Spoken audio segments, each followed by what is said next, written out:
This is Future Fork, a show that explores the world of food and the decisions we can make today that will shape our future.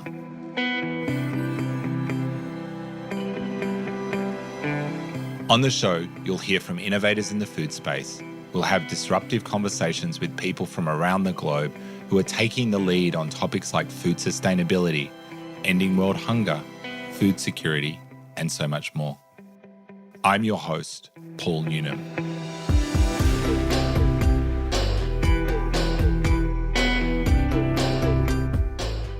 In today's episode, I'm joined by Anahita Dhondy. Anahita is an award-winning chef and author. She's a leading voice on Parsi food and a champion for ingredients that are good for people and the planet. Today, you'll hear about Chef Anahita's journey as an advocate and how working hard on an issue can often take time to break through. She talks about Masterchef and her opportunity to reach hundreds of millions of people with her advocacy messages through the media. We'll also talk about how Anahita's culture has played into her practice. Let's get into the conversation. It's great to be here today. Welcome to the show, Anahita Dhondy. Thank you. Happy to be here. So tell us, you're a chef and an author. Just tell us a little bit about your background. So I'm born and raised in New Delhi, India. And I come from the Parsi community, which is mostly based out of Bombay or Maharashtra and Gujarat. But I am based out of Delhi. So there are very few Parsis in Delhi. So grown up in a family with just my parents, because my grandparents stayed away, and it was very important for my mom to keep the culture alive. So she did that through cooking. And we grew up eating all different sorts of cuisines because she's a home chef who learned how to cook at home. She never went to culinary school. So I used to see her in the kitchen, and I became very interested in cooking and cooking techniques. And I started asking her all the questions about food when I was just about 8 or 10 maybe. By the time I was 11 or 12, I was sure that I wanted to do something in the food space.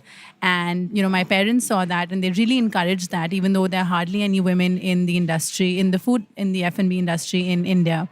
So they really encouraged me to pursue what I love, and started cooking very young alongside my mom, and then went to culinary school, went to London, and came back and opened a restaurant called Soda Bottle Loknewala when I was just 23. So it's been a journey where I have rediscovered my roots and, promoted my community cuisine and my own regional Indian food. And I have also been focused and very particularly wanting to get millets to the forefront of, Indian cooking because they've been an ancient grain. So I've been doing all of this while writing a book, which is called The Parsi Kitchen, which is a tribute to my family and my community with family recipes in it. And it's been a journey where I love cooking and feeding people. Absolutely amazing. And it's great to hear a little bit about some of the motivation, I guess, and inspiration for your craft. I want to jump to a point in your journey. So recently you were on Masterchef and you were a guest judge on Masterchef, and you had a challenge you put forward around millets. And I want you to tell me a little bit about what was that like, putting that in, and how did that connect back to the broader work that you've done over the years? So I think I started getting very interested in understanding what millets are and where do they come from when I started running the restaurant. And I realized that Indian kitchens they're filled with biodiversity. I mean, we've got a whole range of ingredients. We've got some amazing grains and spices and pulses and lentils. And this was an Indian kitchen. And even though I had everything in my kitchen, I kept thinking something's amiss, I'm missing something. And that's when I started studying and learning about millets. And I was quite shocked that even though it's an ancient grain from India and it's part of our culture, the last 20, 30 years, it's just out of our food system. So I was a bit concerned that why is it not on restaurant menus? Why are we not cooking with it? Why are we not showcasing it and not celebrating it? And that's when I started learning how to cook millets, started, researching, rediscovering it. And I met a few people in my journey, Pallavi, Meenu from the farmers markets. And, they taught me how do I actually cook with millets. And it was all about learning a basic technique, how to cook them, and then it was my responsibility as a chef to make them exciting and interesting and delicious. And that's what I started doing 8 years ago. And ever since, I have found millets as a food group. I have taken it upon myself to kind of educate more people about it, because I realized that there's so much potential in that grain. It is full of nutrients, it's gluten free, it grows with less water, it takes less water to grow, it's good for the soil, and it's good for the planet, it's good for us. And I was just like, why are we not using this enough? And when I started putting it out on restaurant menus and started talking about it in my kitchen with my staff and my social media team and people around me, they were like, this is exciting, this is something that we definitely want to consume, we want to cook with, we want to learn about it. And that's how I fell in love with millets, and I've been talking about it. Now, coming to Masterchef India, they invited me as a guest judge on their millet challenge, which I was so excited to be on, because I was like, okay, this is what I've been working for so many years. And, my potential on my social media page or my restaurants or the people I meet is only a small number. Now, Masterchef is massive in India. Masterchef India is watched by the whole country. So I knew putting a challenge with millets on it would be the entire country looking at millets differently. Like, okay, chefs are using it. It's cool. It's exciting. It's interesting. It's different. And when we presented the challenge to the contestants, to the home chefs, they had to come up with one millet dish. Could be any techniques. It could be anything that they would like to cook. And the kind of diversity that I found and the kind of interesting techniques that they put together, I was so happy and I was so surprised.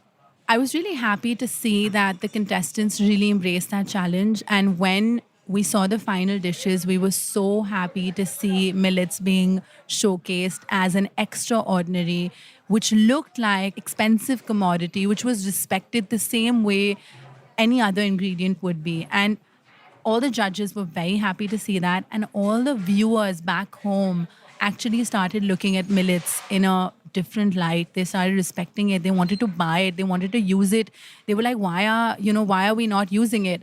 And I can't tell you that the reach that we got from that show, because of the millions and billions of viewers, was so impactful. And I'm so happy that they took that challenge with the Odisha government to promote millets, because I know it made a significant impact. And shows like this can really contribute to taking an ingredient which is kind of lost to the next level and bring it back into circulation. Now, farmers are growing that again, and the price of millets has gone up in India. That's amazing. I think congratulations on all that work. It's really amazing to just hear that story. And I think for me, when I hear this, I suppose I think about the 8 years, because often we think about these moments when things happen.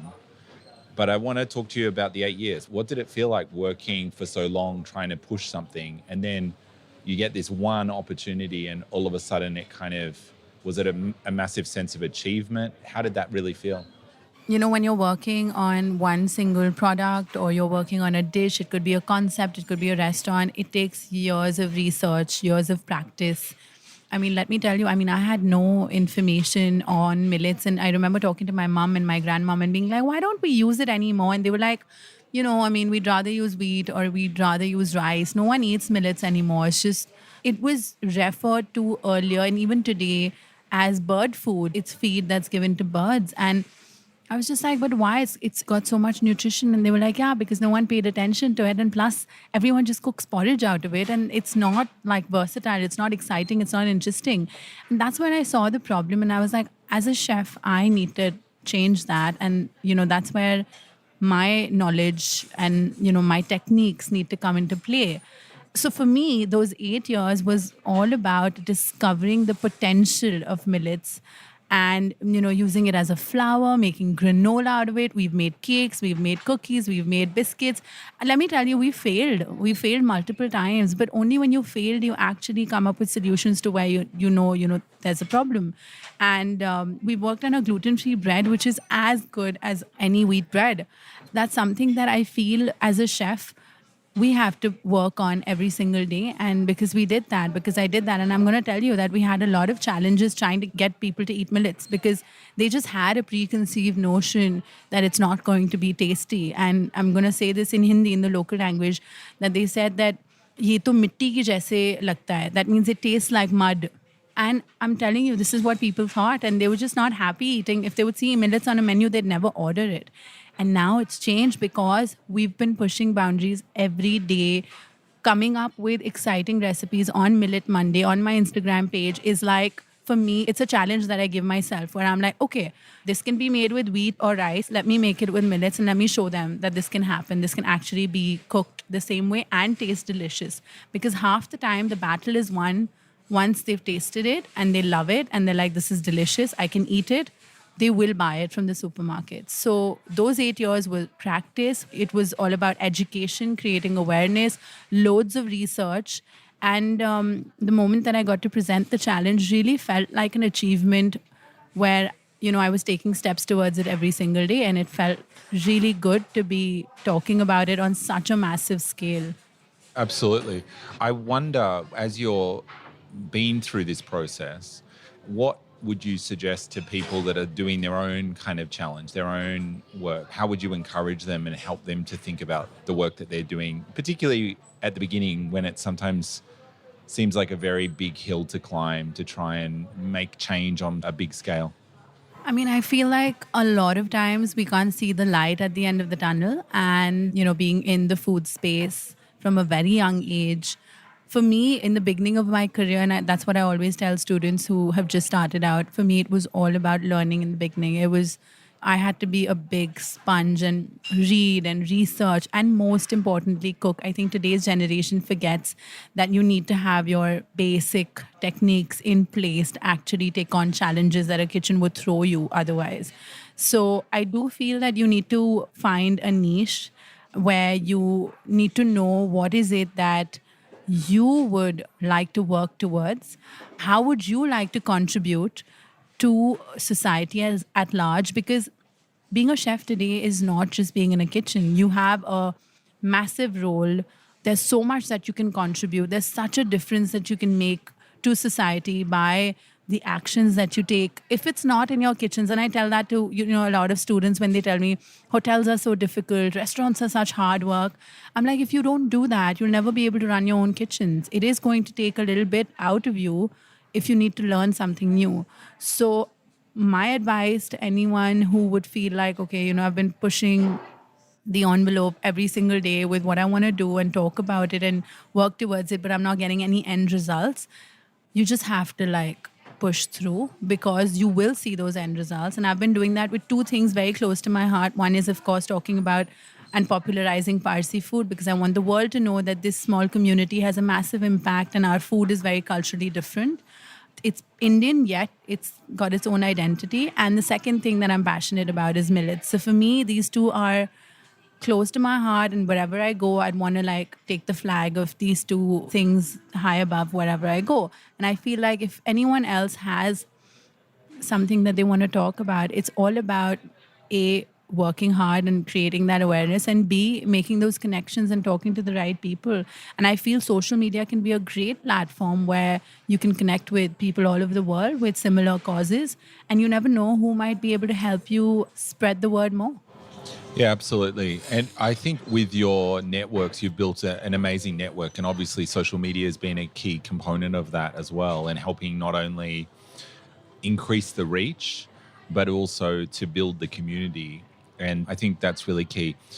As somebody who maybe is listening and doesn't really understand how they could use millets or what even millets really are, how would you encourage people to kind of find out a bit more about millets? Where would you start? And obviously it's millets, not millet. So there's lots of different varieties. Where's a good starting point for people? So I think the same things with rice or with wheat. I think you've got loads of rice varieties and loads of wheat varieties. It's all about understanding basic cooking techniques. I think that's where I would start with. Millets is a whole family of different grains. It's not just one type of millet. So when people package and write millet, you have to specify which millet because they're different grains. So, there could be a foxtail millet, a proso millet, or a ragi, which is a finger millet. For me, I have a couple of favorites, some that I'm partial to because I feel they've got loads of diversity. One is, of course, ragi, which is finger millet, also in the local language known as marua. It's found in the northern part of India and the southern part of India and grows very well in drought resistant areas. And it's got 3 times the amount of calcium that milk has. So if you want millet milk, which is now coming in the market in India, you'll find a lot of millet milk brands. Ragi milk or ragi malt, as they say, is the first thing that people want to get their hands on because you can just add that into milk, mix it up, and have it, which is great and very easy to make. The second thing is jowar or sorghum because you can make popcorn, you can add it to your bakes, your cakes, your breads. And if there's one millet that you want to replicate your rice or your salads like a quinoa or your couscous or just rice, if you want to do rice and gravy, is foxtail millet because it's probably the easiest to cook.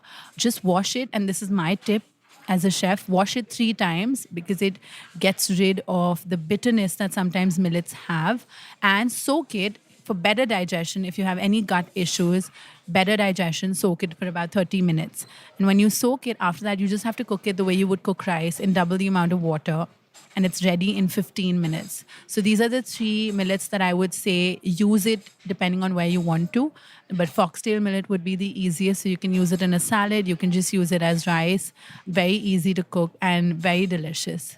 So if your millets can be substituted in different ways, and if people are wanting to find out more, I guess they can come to your social media platform.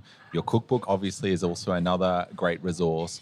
In terms of how you're thinking about the future, so millets has been something you've worked on for 8 years. You've had a number of restaurants that you've launched. What's your next horizon? Where are you looking next in terms of career perspective, and what's the next kind of mountain that you want to climb? For me, restaurants are always going to be an integral part of my work. And I also feel cookbooks have been a great resource for a lot of people who want to learn how to cook.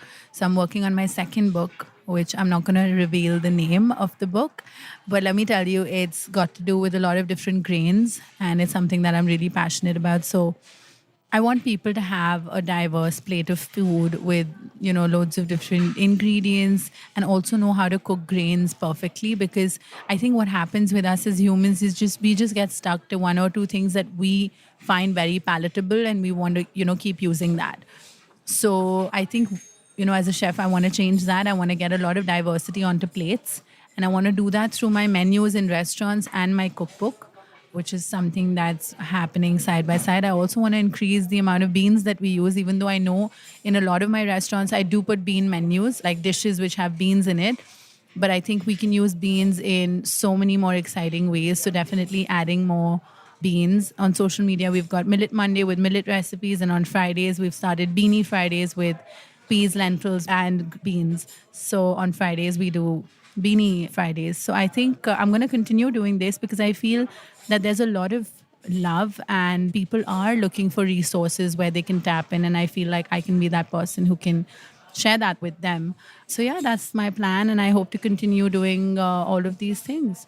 So Beanie Fridays and Millet Mondays are great examples of using that platform that you have, but talking about food in a different way. So you're talking about ingredients, but you're also talking about sustainability. You're talking about things that are good for people's health, things that are good for the planet. And coming back to your introduction, you talked about where you were inspired from and how your grandmother and your mother helped. How does that kind of deep passion for how food should be part of the solution tap back into that kind of heritage? I think in India, we're blessed with the kind of variety and diversity that we've got. My grandmother, I have memories with her in the kitchen. Not too many, but because my mom would cook and she would totally overtake her.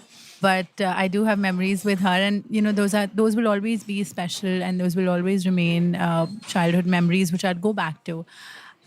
It's all about nostalgia, honestly. If you ask me, there are certain flavors, textures, ingredients, moments, sounds, aromas.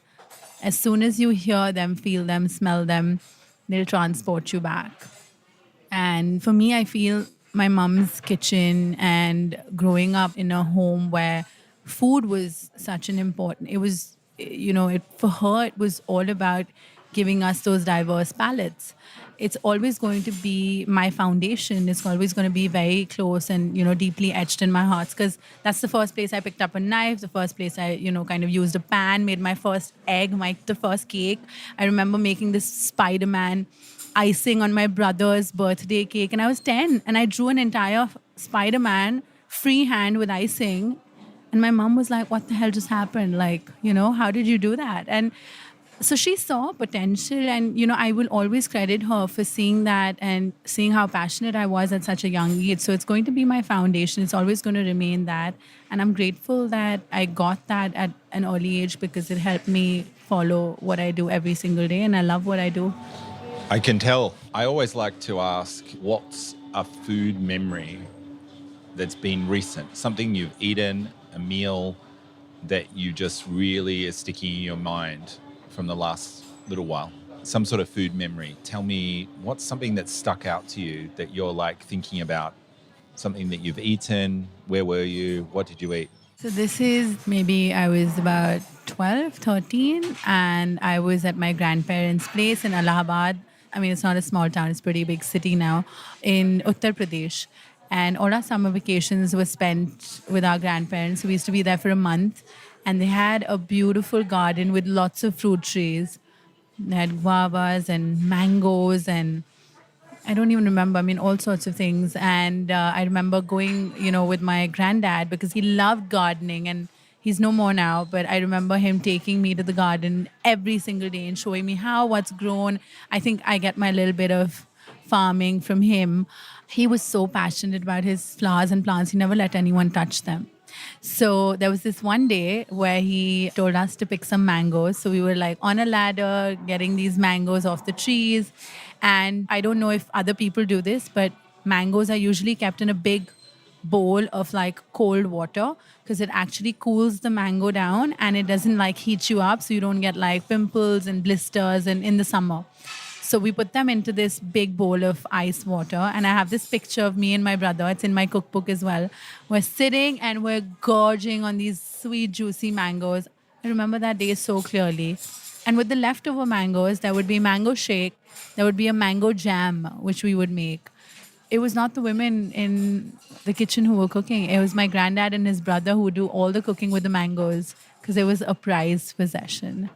So it was always his favorite fruit, and it was the last fruit that he wanted to eat before he passed away.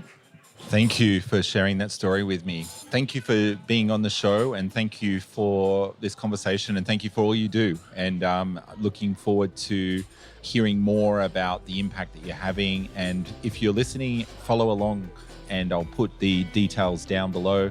Follow along and try a millet dish. Thank you. Thank you.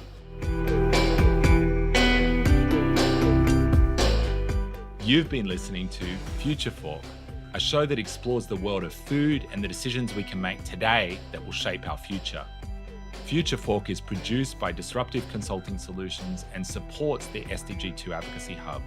For more info, head to the website futureforkpodcast.com. This show was produced with strategy and production support from Wavelength Creative.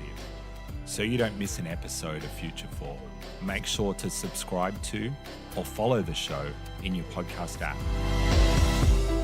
And while you're there, leave us a 5-star review. It really helps others find the show. I'm Paul Newnham, and I'll see you in the next episode.